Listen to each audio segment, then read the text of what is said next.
శ్రీ మహాగణాధిపతయే నమః, శ్రీమాత్రే నమః. మాచిరాజ్ భక్తి ప్రేక్షకులందరికీ నమస్కారం. ఈనాటి దినఫలం కార్యక్రమంలో ముందుగా నేటి పంచాంగ వివరాలు పరిశీలిద్దాం.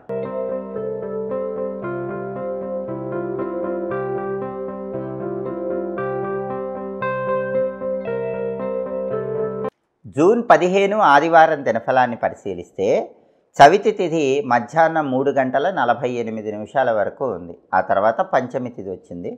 అలాగే శ్రవణ నక్షత్రం అర్ధరాత్రి 12 గంటల 58 నిమిషాల వరకు ఉంది. ఆదివారం శ్రవణ నక్షత్రంతో కలిసి వస్తే గదాయోగం ఉంటుంది. ఈ గదాయోగం చెడు ఫలితాలను కలిగిస్తుంది.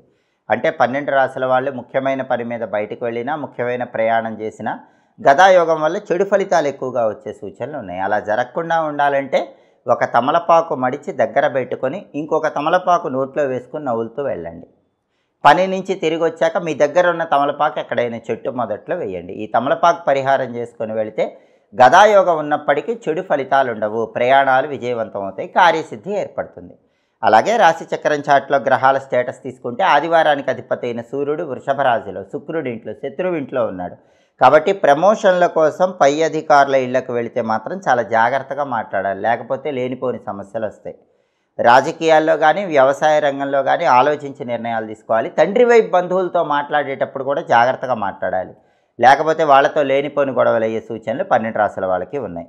అలాగే శ్రవణ నక్షత్రానికి అధిపతి అయిన చంద్రుడు మకర రాశిలో, శని ఇంట్లో, శత్రువు ఇంట్లో ఉన్నాడు. శనికి చంద్రుడు పరమశత్రువు. చంద్రుడికి ఎవరు శత్రువులు లేకపోయినా శనికి చంద్రుడు పరమశత్రువు కాబట్టి చంద్రుడు శని ఇంట్లో ఉన్నాడు. కాబట్టి 12 రాశుల వాళ్ళకి ఏదో ఒక విషయంలో కొంచెం మానసిక అశాంతి, ఒత్తిడి, అలజడి ఉంటాయి. మనసు చంచలంగా ఉంటుంది. కాబట్టి మనస్సు ప్రశాంతంగా ఉంచుకొని 12 రాశుల వాళ్ళు స్థిరమైన నిర్ణయాలు తీసుకునే ప్రయత్నం చేయటం మంచిది. అలాగే నక్షత్ర బలాన్ని బట్టి కొన్ని ముఖ్యమైన పనులు చేసుకోవచ్చు. ప్రధానంగా శ్రవణ నక్షత్రం ఉంది కాబట్టి అన్నప్రాసన, నామకరణం, సీమంతం లాంటి కార్యక్రమాలు చేసుకోవచ్చు. చెవులు గుట్టించడం, అక్షరాభ్యాసం ఇలాంటి కార్యక్రమాలు కూడా చేసుకోవచ్చు. కొత్త విద్యలు నేర్చుకోవటానికి శ్రవణ నక్షత్రం మంచిది. అలాగే కంప్యూటర్ కోచింగ్ సెంటర్స్కి వెళ్ళి కోచింగ్ సెంటర్స్లో జాయిన్ అవ్వటానికి, కొత్త కంప్యూటర్ కోర్సులు నేర్చుకోవటానికి శ్రవణ మంచిది. నూతన వస్త్రాలు, ఆభరణాలు ధరించటానికి కూడా శ్రవణ మంచిది. అలాగే భూములు, గృహాల కొనుగోలుకు సంబంధించిన కీలకమైన చర్చలు చేయటానికి ఈ శ్రవణ నక్షత్రం మంచిది. అలాగే యజ్ఞయాగాదులు, హోమాలు ఇలాంటివి చేయటం ద్వారా ఎక్కువ ప్రయోజనం పొందటానికి శ్రవణ నక్షత్రం విశేషంగా అనుకూలిస్తుంది. అలాగే వ్యవసాయదారులు విత్తనాలు నాటడానికి కూడా ఈ నక్షత్రం చాలా బాగా మంచి నక్షత్రంగా చెప్పుకోవాలి.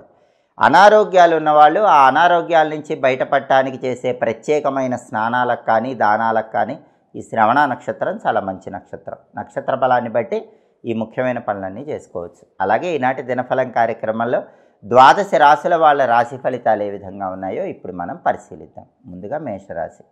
మేషరాశి వాళ్ళకి ఈరోజు ప్రధానంగా రావలసిన మొండి బాకీలు వసూలయ్యే సూచనలు ఎక్కువగా ఉన్నాయి. చాలా కాలంగా విసిగిస్తున్నటువంటి మొండి బాకీలు ఈరోజు గట్టిగా ప్రయత్నిస్తే వసూలయ్యే సూచనలు ఉన్నాయి. అలాగే వ్యాపార రంగం మాత్రం స్తంభించిపోయే సూచనలు ఉన్నాయి. వ్యాపారం ఒక్కసారిగా ఆగిపోతూ ఉంటుంది. అటువంటప్పుడు మనస్సు స్థిరంగా ఉంచుకోండి. మేషరాశి వాళ్ళు ఎవరైనా వ్యాపారం చేసేవాళ్ళు ఈరోజు వ్యాపారం స్తంభించినా దిగులు పడకండి, మళ్ళీ వ్యాపారం ముందుకు సాగేటటువంటి సూచనలు కూడా ఉన్నాయి. తదుపరి వృషభ రాశి. వృషభ రాశి వాళ్ళు ఈరోజు ప్రధానంగా కొత్త వస్తువులు కొనుగోలు చేయాలని ప్రయత్నిస్తూ ఉంటారు. కొత్త వస్తువులు కొనుగోలు చేయటం ద్వారా మానసిక ఆనందాన్ని పొందుతూ ఉంటారు. దానితో పాటు విశేషమైన లాభాలు అందిపుచ్చుకోవడానికి కూడా అవకాశాలు ఎక్కువగా ఉన్నాయి. వస్తువులు కొనుగోలు చేయటం ద్వారా విశేషమైన లాభం చేకూరుతుంది. అలాగే ఏ పని ప్రారంభించినా సరే ఆ పనిలో కొద్దిగా ప్రయత్నిస్తేనే బ్రహ్మాండమైన విజయం లభిస్తుంది. అద్భుతమైన కార్యసిద్ధి పొందే యోగం వృషభ రాశి వాళ్ళకి ఈరోజు ఉంది. తదుపరి మిథున రాశి. మిథున రాశి వాళ్ళకి ఈరోజు కోర్టుపరమైనటువంటి వ్యవహారాల్లో కొద్దిగా సానుకూల ఫలితాలు కనిపిస్తున్నాయి. చాలా కాలంగా విసిగిస్తున్నటువంటి కోర్టు సమస్యల విషయాలలో కొద్దిగా ఉపశమనం కనిపిస్తుంది. అయితే కొన్ని కొత్త సమస్యలు మాత్రం వెంటాడుతూ ఉంటాయి. అలా కొత్త సమస్యలు వచ్చినప్పుడు మీ తెలివితేటలతో, వాక్చాతుర్యంతో, సమయస్ఫూర్తితో వాటి నుంచి బయటపడగలుగుతారు. తదుపరి కర్కాటక రాశి. కర్కాటక రాశి వాళ్ళకి ఈరోజు కార్య సాఫల్యత కనిపిస్తోంది. ఏ పని ప్రారంభించినా ఆ పని దిగ్విజయంగా పూర్తి చేసుకోగలుగుతారు. అన్ని రంగాలలో కూడా అనుకూల ఫలితాలు కనిపిస్తున్నాయి. జాయింట్ వ్యవహారాల్లో కూడా సానుకూల ఫలితాలే ఉన్నాయి. భాగస్వామ్య వ్యాపారాల్లో కూడా మంచి విజయాలను చూడగలుగుతారు. తదుపరి సింహరాశి. సింహరాశి వాళ్ళకి ఈరోజు ప్రధానంగా వస్తువులు అమ్మకము అనేటటువంటిది చేసే సూచనలు ఉన్నాయి. చాలా కాలంగా ఏవైనా వస్తువులు అమ్మాలనుకుంటే వాటిని ఈరోజు అమ్మేటటువంటి సూచనలు సింహరాశి వాళ్ళకి ఎక్కువగా కనిపిస్తున్నాయి. అలాగే అప్పులన్నీ తీర్చేయగలుగుతారు. ఏదో ఒక విధంగా ధనం బాగా కలిసి వచ్చి చాలా కాలంగా ఉన్న అప్పులన్నీ తొలగింపజేసుకునే అవకాశం సింహరాశి వాళ్ళకి ఈరోజు ఉంది. తదుపరి కన్యారాశి. కన్యారాశి వాళ్ళకి ఈరోజు భోజన సౌఖ్యం ఉంది. రుచికరమైన బ్రహ్మాండమైనటువంటి విందు వినోద కార్యక్రమాల్లో పాల్గొని రుచికరమైనటువంటి భోజనాన్ని స్వీకరించే యోగం కన్యారాశి వాళ్ళకి ఎక్కువగా ఉంది. అలాగే విశేష ఆరోగ్యం కూడా చేకూరుతుంది. అనారోగ్య భావనలన్నీ కూడా తొలగిపోతాయి. అనారోగ్య సమస్యలకు చెక్ పెడతారు. చక్కటి ఆరోగ్య ప్రాప్తిని అందిపుచ్చుకోగలుగుతారు. బ్రహ్మాండమైనటువంటి విందు భోజనాన్ని స్వీకరించగలుగుతారు. అలాగే ధనలాభం కూడా కన్యారాశి వాళ్ళకి కనిపిస్తోంది. అనేక మార్గాల్లో ధనాన్ని సంపాదించడానికి చేసే ప్రయత్నాలు చక్కగా అనుకూలిస్తాయి. తదుపరి తులారాశి. తులారాశి వాళ్ళకి ఈరోజు ప్రధానంగా కొన్ని మానసిక ఆందోళనకరమైనటువంటి పరిస్థితులు చోటు చేసుకునే సూచనలు ఉన్నాయి. అటువంటప్పుడు మనస్సును స్థిరంగా ఉంచుకునే ప్రయత్నం చేయాలి. అలాగే బంధుమిత్రులతో లేనిపోని కలహములు ఎదుర్కొనే సూచనలు ఉన్నాయి. కాబట్టి బంధువులతో కానీ మిత్రులతో కానీ తులారాశి వాళ్ళు మాట్లాడేటప్పుడు గొడవలు రాకుండా జాగ్రత్తగా మాట్లాడుకునే ప్రయత్నం చేయటం మంచిది. తదుపరి వృశ్చిక రాశి.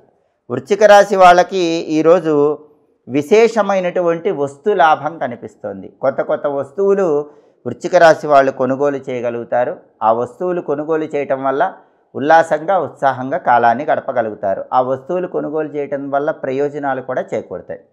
అలాగే వృశ్చిక రాశి వాళ్ళకి ఈరోజు ఏ పని ప్రారంభించినా ఆ పనిలో మంచి విజయాలు అందిపుచ్చుకునే యోగం ఉంది. అద్భుతమైన కార్యసిద్ధి యోగం ఉంది. తదుపరి ధనుస్సు రాశి. ధనుస్సు రాశి వాళ్ళకి ఈరోజు గృహంలో కొన్ని చిక్కులు చికాకులు ఎదుర్కొనే సూచనలు ఉన్నాయి. అటువంటప్పుడు చిక్కులు చికాకులు ఎదురైనప్పుడు మనస్సును ప్రశాంతంగా ఉంచుకొని స్థిరంగా నిర్ణయం తీసుకోవాలి. సమయస్ఫూర్తితో నిర్ణయం తీసుకునే ప్రయత్నం చేయటం ధనుస్సు రాశి వాళ్ళకి ఈరోజు చాలా అవసరం. అలాగే ధనుస్సు రాశి వాళ్ళకి ఈరోజు కొద్దిగా అనారోగ్య భావనలు కూడా వెంటాడుతూ ఉంటాయి. కాబట్టి ఆరోగ్యపరంగా ధనుస్సు రాశి వాళ్ళు ఈరోజు ప్రత్యేకమైన జాగ్రత్తలు తీసుకోవాలి. తదుపరి మకర రాశి. మకర రాశి వాళ్ళకి ఈరోజు అప్పులన్నీ కూడా వసూలైపోయే సూచనలు ఉన్నాయి. చాలా కాలంగా విసిగిస్తున్న వాళ్ళు ఈరోజు మీ అప్పులు తీర్చేయగలుగుతారు. మీకు రావాల్సిన ధనం వస్తుంది. అలాగే ప్రయాణాలు మాత్రం బాగా ఆలోచించి అవసరమైతేనే చేయటం మంచిది. తదుపరి కుంభరాశి. కుంభరాశి వాళ్ళకి ఈరోజు ప్రధానంగా కార్యసాఫల్యత ఉంది.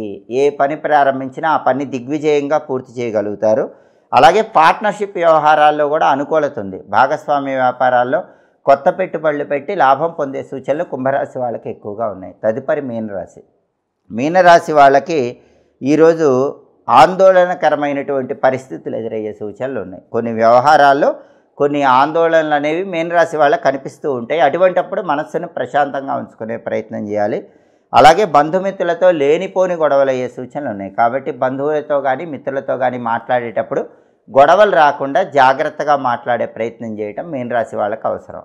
అలాగే 12 రాశుల వాళ్ళు అనుకున్న పనులు అనుకున్నట్లు దిగ్విజయంగా పూర్తి చేయాలంటే, కార్యసిద్ధి లభించాలంటే ఈరోజు ముఖ్యమైనటువంటి పని మీద బయటకు వెళ్ళేటప్పుడు ఓం మిథున సంక్రమణ రవయే నమః అనే మంత్రాన్ని 21 సార్లు చదువుకొని వెళ్ళాలి. దానికి కారణం ఏంటంటే ఈరోజుకున్న ప్రత్యేకత మిథున సంక్రమణం.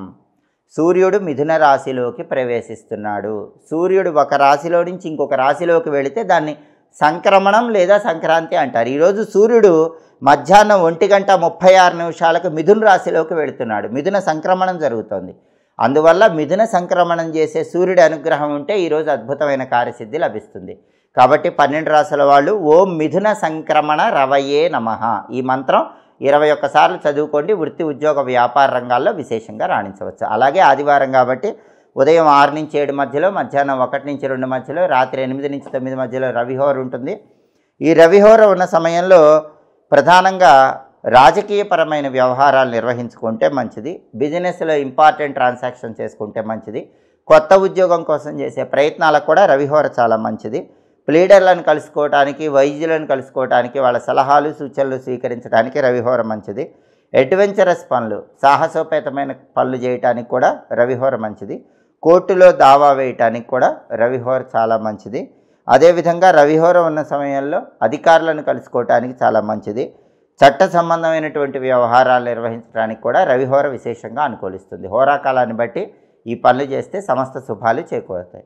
ఇవి ఈనాటి దినఫలం కార్యక్రమంలో ముఖ్యమైన అంశాలు. మళ్ళీ తదుపరి దినఫలం కార్యక్రమంలో తిరిగి కలుసుకుందాం. ప్రతిరోజు దినఫలంలో ద్వాదశ రాశుల వాళ్ళు రాశి ఫలితాలు తెలుసుకోవాలనుకుంటున్నారా? అయితే మా మాచిరాజ్ భక్తి ఛానల్ తప్పకుండా చూడండి. మా వీడియోస్ మీకు నచ్చినట్లయితే మా ఛానల్ లైక్ చేయండి, కామెంట్ చేయండి. మా ఛానల్ వీడియోస్ 10 మంది మిత్రులకు షేర్ చేయండి. మా ఛానల్ సబ్స్క్రైబ్ చేసుకోండి. పక్కనున్న బెల్ సింబల్ నొక్కటం మాత్రం మర్చిపోకండి. సర్వే జనాః సుఖినో భవంతు. స్వస్తి.